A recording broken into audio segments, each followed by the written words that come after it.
The last entry in Dr. Silas Crampton's leather-bound journal, dated November 15th, 1887, contained only 7 words. Subject 247 screamed for 6 straight hours when Kentucky state officials finally breached the locked doors of the Eastern Kentucky Lunatic Asylum. 3 weeks later, they discovered something that would haunt them for the rest of their lives. 214 men had vanished without a trace from the surrounding counties. Over 18 months, all officially declared insane by the same respected alienist. The mass grave behind the asylum contained twice that number. For nearly a century and 40 years, the Commonwealth of Kentucky has kept these records sealed, buried deeper than the victims themselves. Before we continue with the story of Dr. Silas Crampton and the nightmare that unfolded in Frankfort, make sure you're subscribed to our channel and tell us in the comments what state you're listening from, because what happened in Kentucky could have happened anywhere in America. But the true horror of the Eastern Kentucky Lunatic Asylum began not with screams in the night, but with the quiet desperation of families who simply wanted their missing loved ones back. Frankfort in 1886 stood as Kentucky's proud capital, a city of nearly 8,000 souls perched along the Kentucky River's winding banks. The limestone buildings of the state government rose like monuments to progress, while steamboats churned the muddy waters, carrying tobacco and bourbon to markets north. Yet beneath this veneer of prosperity, Kentucky wrestled with the lingering wounds of the Civil War and the growing pains of Reconstruction. The Eastern Kentucky Lunatic Asylum had opened its doors in 1874, a grand 3-story brick edifice designed in the popular Kirkbride plan. Long wings, radiating from a central administration building like the spokes of a wheel, its towering Q-pup and manicured grounds suggested enlightened care for the mentally afflicted, a far cry from the chains and cages of earlier times. Dr. Silas Crampton had assumed leadership of the institution in 1884, bringing with him credentials from a Pennsylvania hospital for the insane and glowing recommendations from colleagues in Philadelphia. Crampton cut an imposing figure at 43 years of age, tall and lean, with prematurely silver hair swept back from a high forehead and piercing gray eyes that seemed to catalog every detail of the world around him. His manner was precise, almost mechanical, as he conducted his daily rounds through the asylum's corridors. Staff members noted his habit of taking copious notes in a leather journal he carried constantly, scribbling observations in a cramped, nearly illegible hand. The doctor had arrived in Kentucky with ambitious plans. Mental illness, he proclaimed to the State Board of Commissioners, was not an incurable affliction, but a puzzle to be solved through rigorous scientific method. His published papers in medical journals spoke of revolutionary treatments that could restore even the most disturbed minds to perfect sanity. Governor James Proctor, not facing mounting pressure to modernize Kentucky's institutions, had given Crampton unprecedented authority over the asylum's operations and budget. Hannah Rutledge served as the asylum's head nurse, a stern-faced woman of 38, whose starched white uniform and rigid posture commanded instant respect from the staff. She had worked in similar institutions across the South since the war's end, carrying letters of recommendation that praised her efficiency and dedication. Her pale blue eyes held a coldness that made even hardened attendants uncomfortable, and patients quickly learned to fear the sound of her footsteps in the corridors. The asylum's patient population in early 1886 numbered just over 100 souls, men and women committed by families unable to care for them, vagrants picked up by local authorities, and Civil War veterans whose minds had shattered under the weight of battlefield horrors. Most came from Kentucky's rural counties, places where medical knowledge remained scarce and superstition still held sway over rational thought. But Crampton's vision extended far beyond treating the genuinely afflicted. He had begun corresponding with pharmaceutical companies in Boston and New York, promising to test new compounds that could revolutionize the treatment of mental illness. The potential profits were enormous. Whoever developed effective treatments for insanity could corner a market worth millions of dollars. All Crampton needed were sufficient test subjects and cookies. Sprawling rural counties provided an endless supply of forgotten men whose disappearances would barely be noticed. The first signs of something amiss came in the spring of 1886, when families in Breathitt County began reporting that their menfolk were vanishing during trips to Frankfort. Samuel Hutchins, a 42-year-old blacksmith, had traveled to the capital to sell horseshoes to the state government. His wife, Mary, received word a week later that Samuel had been committed to the asylum after displaying signs of violent mania in a downtown tavern. When she made the difficult journey to visit him, asylum staff informed her that Samuel had died of apoplexy during the night. Similar stories emerged from counties across eastern Kentucky. Hardy Petton, a Cumberland County farmer, disappeared while delivering a load of corn to Frankfort's grain merchants. His family learned of his commitment to the asylum only when they inquired with local authorities about his whereabouts. Like Samuel Hutchins, Hardy was reported dead within days of his arrival, supposedly succumbing to the advanced stages of dementia that had somehow escaped his family's notice for 43 years of his life. By autumn of 1886, a pattern had emerged that should have raised alarms throughout the Commonwealth. Men were disappearing from Kentucky's poorest counties at an alarming rate, all officially declared insane by Dr. Crampton or his associates, and all dying within days or weeks of their commitment. Yet the political machinery that might have investigated these disappearances had been carefully oiled with generous donations to Governor Knott's political fund, contributions that arrived regularly from an account controlled by the Eastern Kentucky Lunatic Asylum. The night of October 13th, 1886 marked the beginning of what Asylum Records would later euphemistically term the Accelerated Treatment Protocol. A cold autumn rain drummed against the asylum's windows as Dr. Crampton prepared for the arrival of 23 new patients, all committed that day by magistrates from surrounding counties on charges of public disturbance or vagrancy. Thomas Caldwell was among this group, a 34-year-old carpenter from Wolfe County, whose only crime had been defending his sister's honor against a traveling salesman's unwanted advances. The magistrating captain had declared Thomas's violent outburst evidence of dangerous instability and ordered his immediate commitment. Thomas's wife, Sarah, had pleaded desperately as the asylum wagon carried her husband away, promising to pay any fine or restitution necessary for his release. The new arrivals were processed in the asylum's receiving room, a stark chamber illuminated by gas lamps that cast dancing shadows on whitewashed walls.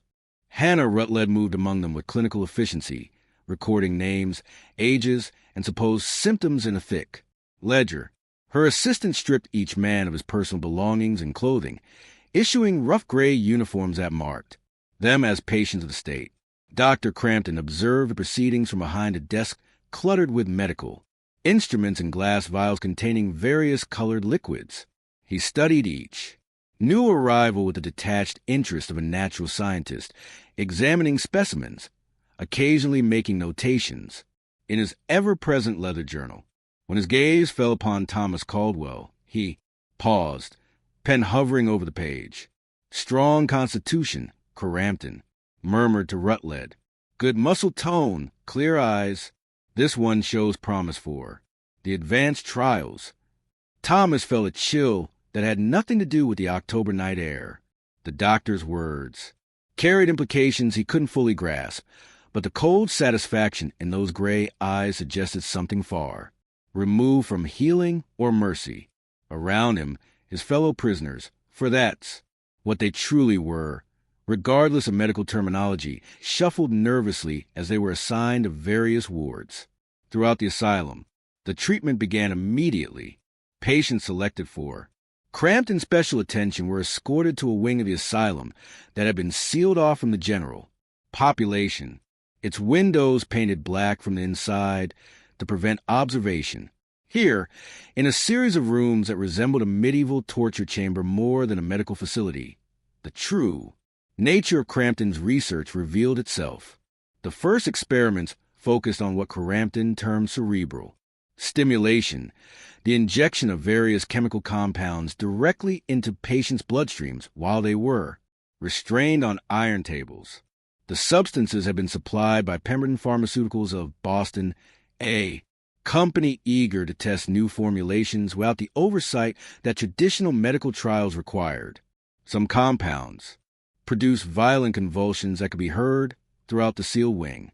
Others induced a catatonic state so profound that patients appear to be dead, their breathing barely detectable, even to trained observers.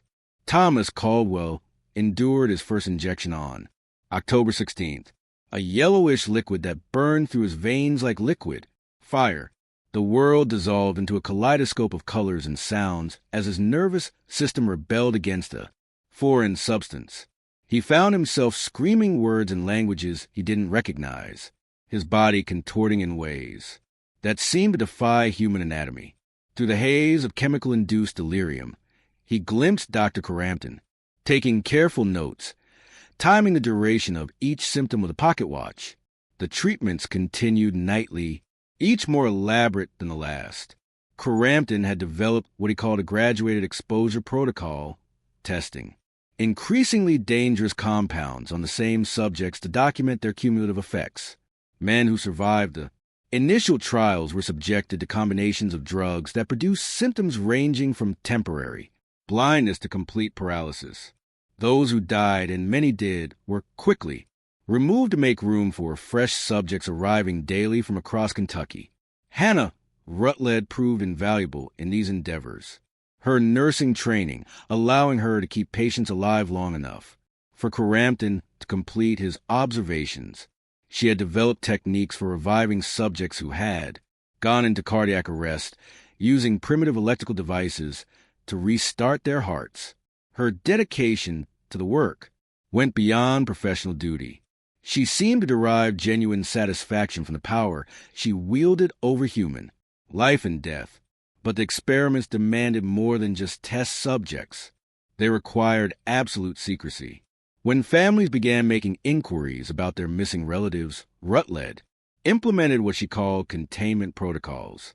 Visitors to the asylum were given fabricated death certificates and directed to a small cemetery on the grounds, where empty graves bore the names of men who were still alive in the experimental wing. Those who pressed too hard for answers sometimes found themselves facing their own commitment. Proceedings declared mentally unstable by Dr. Crampton after brief examinations that focused more on their knowledge of asylum operations than their actual mental state. The system worked with terrifying efficiency through the winter of 1886 and into the spring of 1887. By summer, more than 200 men had disappeared into the asylum's experimental wing, their existence erased from official records as thoroughly as if they had never been born. Yet Crampton's ambitions continued to grow, and with them the risks that would ultimately lead to his downfall. As spring turned to summer in 1887, the Eastern Kentucky Lunatic Asylum had transformed into something far more sinister than its original humanitarian mission. Dr. Crampton's experimental wing had expanded to occupy nearly half of the facility's space, with new sections being added monthly to accommodate the ever-growing number of test subjects, the legitimate patients, those genuinely suffering from mental illness, found themselves increasingly isolated in cramped quarters, while Crampton's research consumed more resources and personnel. The doctor's leather journal had grown into a collection of 7 volumes, each filled with meticulous observations of human suffering, documented with scientific precision. His handwriting had evolved over the months, becoming more erratic as the experiments intensified. Pages were filled with sketches of facial expressions during various stages of chemical poisoning, detailed timelines of neurological breakdown, and calculations determining the minimum dosage required to produce specific symptoms without causing immediate death. Hannah Rutledge had recruited additional staff for the experimental wing, carefully selecting individuals whose background suggested they would ask few questions about their duties. Many were former Confederate soldiers struggling to find work in the post-war economy, men whose wartime experiences had already numbed them to violence and death. Others were recent immigrants from Ireland and Germany who spoke little English and depended entirely on the asylum for their livelihood. Among these new recruits was Wilhelm Brennan, a German immigrant who had arrived in Kentucky just 6 months earlier, seeking work in the coal mines. When mining opportunities failed to materialize, he had accepted Ruddle's offer of employment at the asylum, grateful for steady wages that allowed him to send money back to his family in Bavaria. Wilhelm's job involved maintaining the experimental equipment and disposing of materials that Crampton deemed no longer useful, a euphemism that covered everything from soiled clothing to human remains. The disposal process had become increasingly elaborate as the body count mounted. Initially, Crampton had relied on the asylum's official cemetery, falsifying records to account for the unusually high mortality rate. But as the numbers grew impossible to explain, through natural causes, more creative solutions became necessary. Wilhelm discovered that the limestone caves honeycombing the area around Frankfurt provided perfect locations for concealing evidence of the experiments. Bodies could be lowered into deep crevices where they would never be found, or dissolved in the acidic pools that formed in the lower chambers.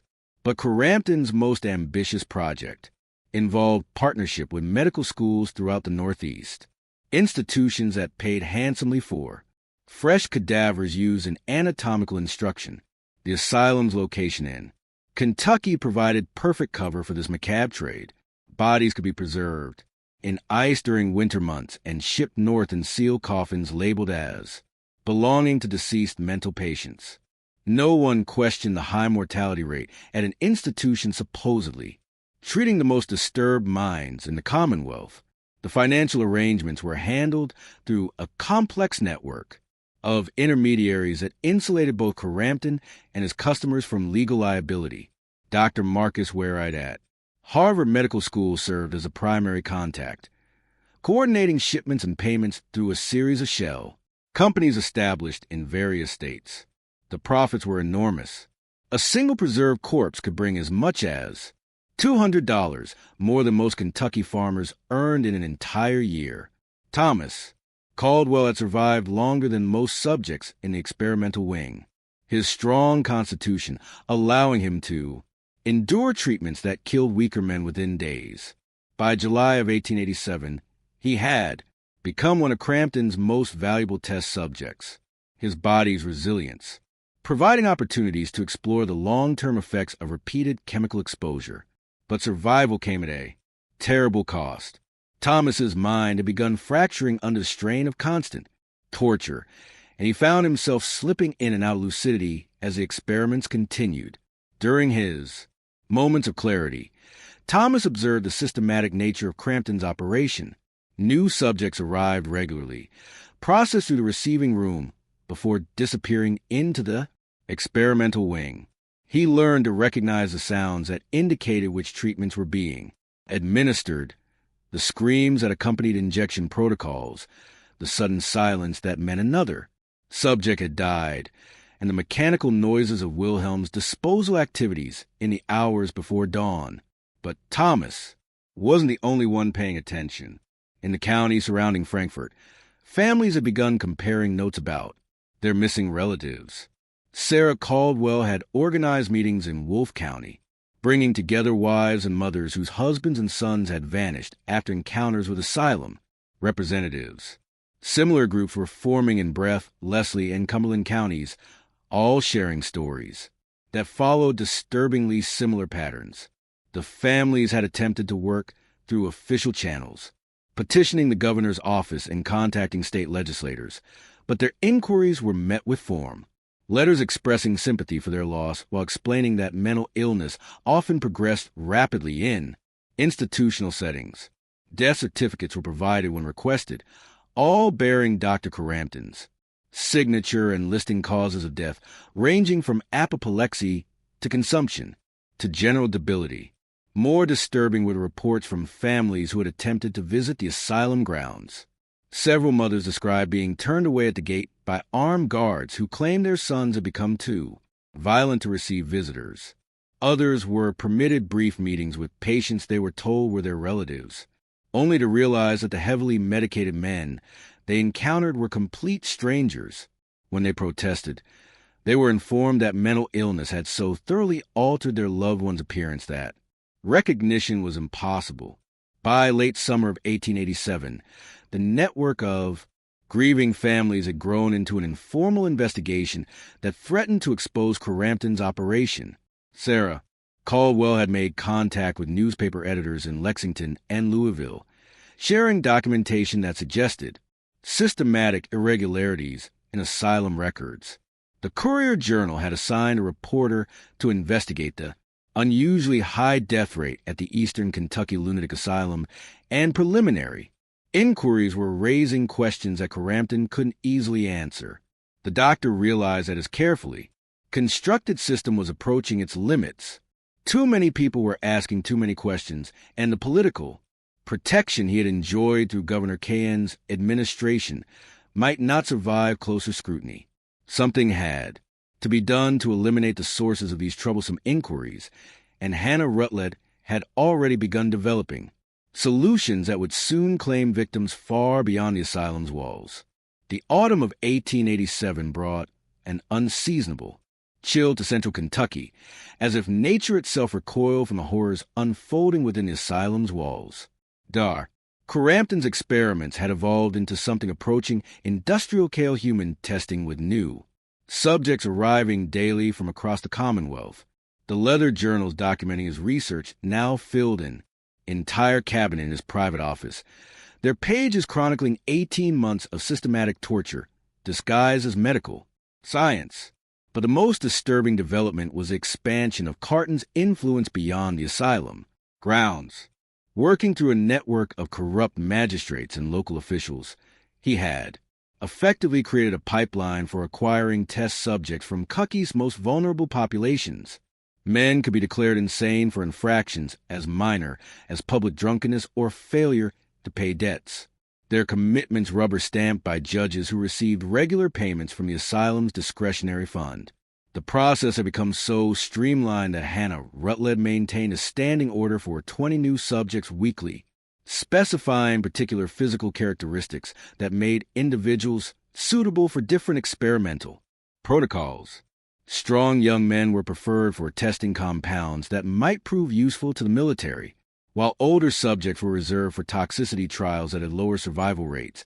Women were generally avoided as their disappearances attracted more attention from family members and community leaders. Wilhelm Brennan had become indispensable to the operation, his duties expanding far beyond simple maintenance work. He had developed expertise in preserving human organs for shipment to northern medical schools, and his mechanical skills proved valuable in constructing specialized equipment for Crampton's more elaborate experiments. The German immigrant had also taken on responsibility for what Rutledge euphemistically called external operations, activities that took place beyond the asylum's walls when containment required more aggressive measures. The first external operation occurred in September 1887, when Sarah Caldwell's investigation began attracting attention from state legislators. Her documentation of missing men from Wolfe County had reached the desk of State Senator Robert Fleming, who announced plans to visit the asylum for an unscheduled inspection. Fleming's inquiry posed an existential threat to Crampton's research. A thorough examination of asylum records would immediately reveal the discrepancies between official death certificates and the actual number of men who had entered the facility. Hannah Rutledge volunteered to handle the Fleming problem personally. On September 14th, the senator was found dead in his Frankfurt hotel room, apparently having suffered a heart attack during the night. The local physician who examined the body noted nothing suspicious about Fleming's death, largely because he'd been generously compensated by the asylum to avoid conducting a thorough examination. Fleming's planned inspection was quietly canceled, and his investigation materials mysteriously disappeared from his hotel room before family members could retrieve them. But Sarah Caldwell proved more persistent than anticipated. Fleming's death had actually strengthened her resolve, convincing her that powerful forces were working to conceal the truth about her husband's disappearance. She had begun corresponding with families in other states who reported similar patterns of men vanishing after being declared insane by respective physicians. Her letters revealed that Kentucky was not unique. Similar operations were apparently active in Tennessee, West Virginia, and Southern Ohio. The implications were staggering.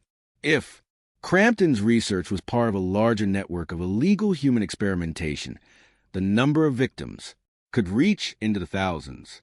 Sarah's investigation had uncovered evidence of regular communications between the Eastern Kentucky Lunatic Asylum and institutions in other states, suggesting coordination that went far beyond a single doctor's criminal activities. Meanwhile, within the asylum's experimental wing, Thomas Caldwell had managed to maintain enough lucidity to begin documenting what he witnessed. Using charcoal scraps and torn pieces of fabric, he had created a primitive record of the experiments he had observed or endured. His makeshift journal, hidden beneath loose floorboards in a cell, contained sketches of the experimental equipment, descriptions of various chemical compounds, and most importantly, a list of names of men who had died under Crampton's care. Thomas had also discovered that he wasn't the only survivor attempting to preserve evidence of the experiments. A former teacher named Benjamin Curtis from Montgomery County had been conducting his own covert documentation, memorizing details that could be shared with the outside world if either man ever managed to escape. Between them, they had compiled information about more than 200 men who had entered the experimental wing over the past 18 months. The opportunity for escape came in October 1887, when a fire in the asylum's laundry building drew most of the staff away from the experimental wing. Thomas and Benjamin managed to slip out of their cells during confusion, making their way toward the main building where they hoped to reach the outside world. But their freedom was short-lived. Wilhelm Brennan discovered their escape within minutes and alerted the guards who patrolled the asylum grounds. Rather than simply return the men to their cells, Rutledge decided that their escape attempt demonstrated too much awareness of the asylum's true purpose. She ordered them transferred to what she called the terminal ward, a section of the experimental wing reserved for subjects who were no longer useful for ongoing research. Here, the most dangerous and painful experiments were conducted, typically resulting in death within hours or days. Benjamin Curtis died that same night, his body unable to withstand the massive doses of an experimental nerve agent that Crampton was testing for potential military applications. Thomas survived, but the experience left him partially paralyzed and struggling with severe neurological damage. Yet his mind remained clear enough to understand that his time was running short, and that soon he would join the hundreds of men whose bodies lay hidden in the limestone caves. Beneath Frankfort, but outside the asylum walls, forces were gathering that would soon bring Crampton's reign of terror to an end. Sarah Caldwell had made contact with a federal investigator who specialized in medical fraud, and her documentation of the asylum's irregularities had reached officials in Washington who were beginning to take notice. The web of corruption that had protected Crampton's operation for so long was finally beginning to unravel, though the cost in human lives would prove staggering before justice could be served. The question that haunted everyone who would later investigate the Eastern Kentucky Lunatic Asylum was simple yet terrifying. If Crampton's experiments had been allowed to continue for 18 months despite growing evidence of systematic murder, how many other institutions across America were conducting similar research under the guise of legitimate medical science? November 1887 brought the first hard frost of Frankfort, coating the asylum grounds with a glittering layer of ice that seemed to preserve the horror within like insects trapped in amber. Dr. Crampton's behavior had become increasingly erratic as external pressures mounted his meticulous scientific facade cracking to reveal something far more disturbing beneath. The leather journals that had once contained precise observations now rambled through pages of incoherent theories about human consciousness and the nature of suffering, punctuated by detailed sketches of dissected organs and facial expressions captured at the moment of death. Hannah Rutledge had assumed greater control over daily operations as Crampton descended into what could only be described as methodical madness. Her network of external agents had expanded to include corrupt officials in 6 counties, all working to maintain the steady flow of test subjects that fed the doctor's insatiable appetite for human experimentation. But the system was becoming increasingly difficult to maintain as federal investigators began asking questions that couldn't be answered with forged documents and bribed witnesses. The breaking point came on November 8th when Federal Marshal James Douglas arrived in Frankfort with a warrant to inspect the asylum's records. Douglas had been investigating reports of irregularities in Kentucky's institutional system. Investigation that followed Thomas Caldwell's escape from the Eastern Kentucky Lunatic Asylum would become one of the most extensive federal criminal inquiries of the 19th century. Marshal Douglas's team spent 6 months documenting the evidence recovered from the facility, ultimately compiling more than 3,000 pages of testimony and physical evidence that detailed the systematic murder of at least 214 men. Dr. Silas Crampton was tried in federal court in Louisville during the summer of 1888, facing charges that included murder, conspiracy, mail fraud, and violations of the Federal Food and Drug Act. The prosecution presented evidence that painted him not as a misguided researcher, but as a calculating killer who had used his medical credentials to disguise wholesale butchery. His defense attorneys argued that he had been conducting legitimate medical research authorized by state officials. But this strategy collapsed when Governor Cain's involvement in the conspiracy became public knowledge. The trial lasted 7 weeks and attracted national attention as details of the experiments emerged in court testimony. Thomas Caldwell served as the primary witness for the prosecution, his detailed account of the torture he had endured, providing a human face to the statistical evidence of systematic murder. Despite efforts by defense attorneys to portray him as mentally unstable, Thomas's testimony remained consistent and credible. Throughout days of cross-examination, Crampton showed no emotion as witness. After witness described the horrors that had occurred under his direction. When finally given an opportunity to address the court before sentencing, he remained unrepentant, insisting that his research had advanced human knowledge and would ultimately save more lives than it had cost. History will vindicate my methods, he told Judge Robert Boyd. The men who died here died in service to a greater cause than their individual existence could ever have achieved. Judge Boyd sentenced Crampton to death by hanging, a punishment that reflected the court's conclusion that his crimes represented some of the most heinous acts ever committed on American soil. The sentence was carried out on December 15th, 1888 in the courtyard of the Louisville Federal Prison with Thomas Caldwell among the witnesses who watched Crampton pay the ultimate price for his crimes. Anna Rutledge was never captured despite a nationwide manhunt that continued for more than a decade. Investigators traced her movements through several states following reports of suspicious deaths at various medical institutions that matched the patterns established in Kentucky. Her network of contacts and financial resources apparently provided her with opportunities to continue her work under different identities, though the scale of her operations was necessarily reduced by the attention that the Kentucky investigation had attracted. Wilhelm Brennan cooperated fully with investigators and received a sentence of 20 years in federal prison in exchange for his testimony about the disposal of victims' remains. His detailed knowledge of the cave systems around Frankfort proved invaluable in recovering bodies and providing closure to families who had spent months wondering about the fate of their missing relatives. He was released after serving 14 years and deported to Germany, where he lived quietly until his death in 1919. The political fallout from the scandal destroyed several careers and led to significant reforms in Kentucky's institutional oversight systems. Governor Knott was forced to resign in disgrace, his political career ending amid revelations of the massive bribes he had accepted from the asylum. Several state legislators who had received payments from Crampton's network were defeated in subsequent elections, while others faced criminal charges for their Roles in facilitating conspiracy.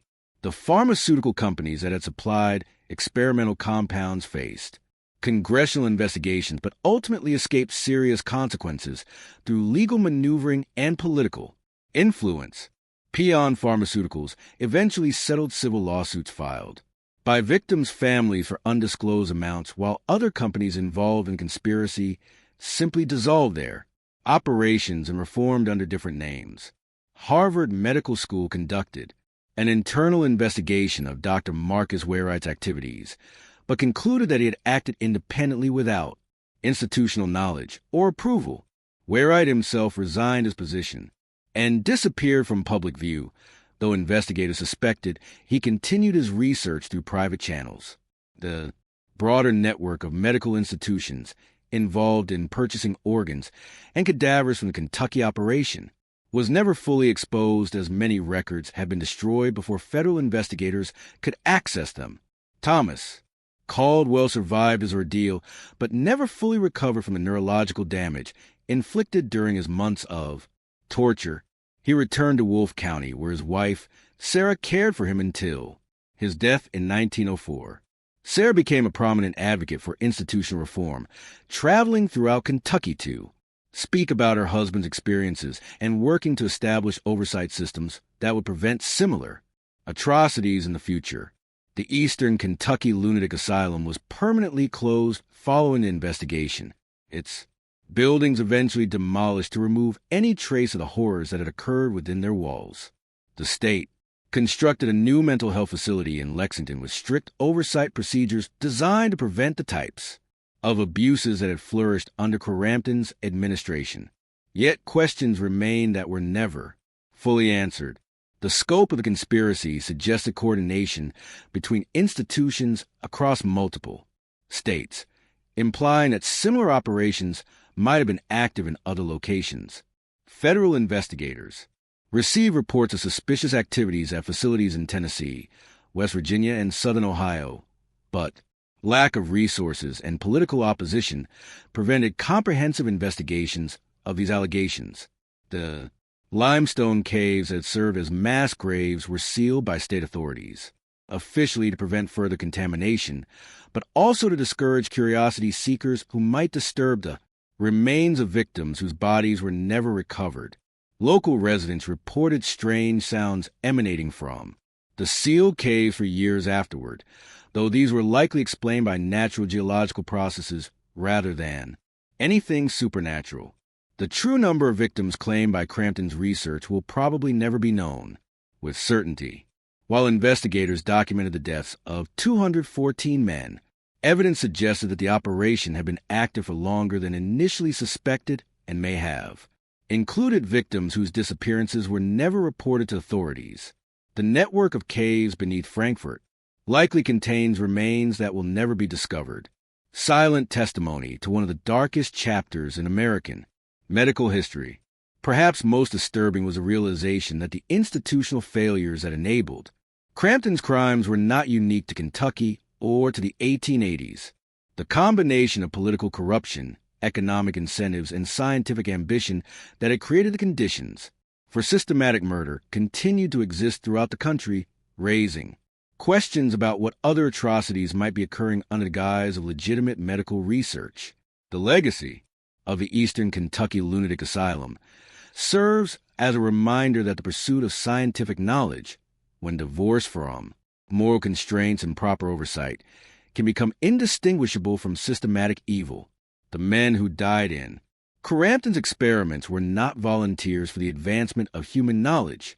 They were victims of a conspiracy that valued their lives less than the data their deaths could provide. Thomas Caldwell's courage in exposing this conspiracy, despite the personal cost of his testimony, ensured that their deaths would not be completely meaningless. His willingness to relive his trauma in court proceedings helped establish legal precedents that strengthened protections for patients in medical institutions throughout the United States. Yet the question remains whether these protections are sufficient to prevent future atrocities, or whether the fundamental conditions that enable Crampton's crimes continue to exist in different forms. This mystery shows us how easily institutional authority can be corrupted when oversight fails and powerful interests align against the vulnerable members of society. The systematic nature of the crimes committed at the Eastern Kentucky Lunatic Asylum demonstrates that evil often wears a mask of progress, using the language of science and medicine to disguise its true intentions. What do you think of this story? Do you believe that similar operations could exist today under different circumstances? The parallels between Carton's conspiracy and modern concerns about pharmaceutical testing and institutional oversight are disturbing to consider. Leave your comment below and share your thoughts about how society can prevent such atrocities from occurring again. If you enjoyed this tale and want more horror stories like this, subscribe, hit the notification bell, and share with someone who loves dark mysteries from America's past. See you in the next video.